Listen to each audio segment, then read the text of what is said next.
ఏలూరు జిల్లాలో తాళాలు వేసిన ఇళ్లలో వరుస దొంగతనాలకు పాల్పడుతున్న ఇద్దరు నిందితులను ముదినేపల్లి పోలీసులు అరెస్టు చేశారు. వారి దగ్గర నుంచి సుమారు 45 లక్షలు విలువ చేసే సొత్తును స్వాధీనం చేసుకున్నారు.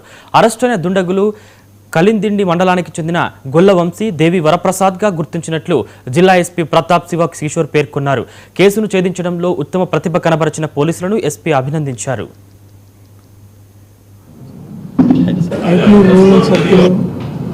లో ఒక అంతర్జిల్లా దొంగల ముఠాను అరెస్ట్ చేయడం జరిగింది. వీళ్ళ దగ్గర నుంచి ఒక 45 లక్షల విలువైన ఈ ప్రాపర్టీని రికవర్ చేయడం జరిగింది. ఇతని పేరు గొల్ల వంశీ, కలిదిండి మండలం.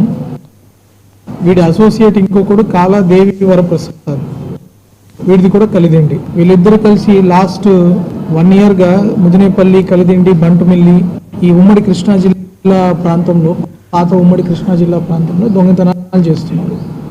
వీళ్ళ మీద ఇంతవరకు క్రిమినల్ రికార్డు లేదు.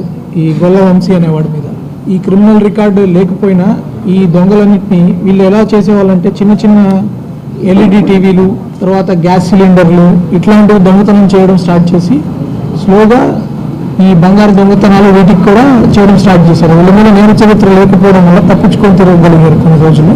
మన ఫింగర్ ప్రింట్ టీం, సిఐ గారు, వాళ్ళ ఎస్ఐ గారు, వాళ్ళ టీం, డిఎస్పీ గారు, వీళ్ళు ఇలాంటి చిన్న చిన్న దొంగతనాలు ఎక్కడెక్కడ జరుగుతున్నాయి అనలైజ్ చేసుకొని, ముఖ్యంగా బార్డర్ ఉండడం వల్ల వేరే జిల్లాతో కూడా కోఆర్డినేట్ చేసుకొని ఎక్కడెక్కడ టీవీలు పోతున్నాయి అక్కడంతా జాగ్రత్తగా ఈ ఎవిడెన్స్ సేకరించడంతో అక్కడ దొంగతనానికి ఇక్కడ దొంగతనానికి సారూప్యతని బేరీజ్ వేసుకొని టెక్నాలజీ యూజ్ చేసుకొని ఆ ప్రాంతంలో ఎవరు తిరిగారు, ఏ టైంలో తిరిగారు అని చెప్పి ఈ వ్యక్తిని డిటెక్ట్ చేయడం జరిగింది. ఇతని డిటెక్షన్ వల్ల మనకి ఇప్పుడు మొత్తం 7 కేసుల్లో ఈ ప్రాపర్టీ రికవర్ అయింది. టోటల్ బంగారు మనకి సుమారు 200 గ్రాములు, ఒక 3 మోటార్ సైకిళ్ళు, ఒక 3 LED టీవీలు, గ్యాస్ సిలిండర్స్, యాపిల్ ఐఫోన్ కూడా ఇతని దగ్గర నుంచి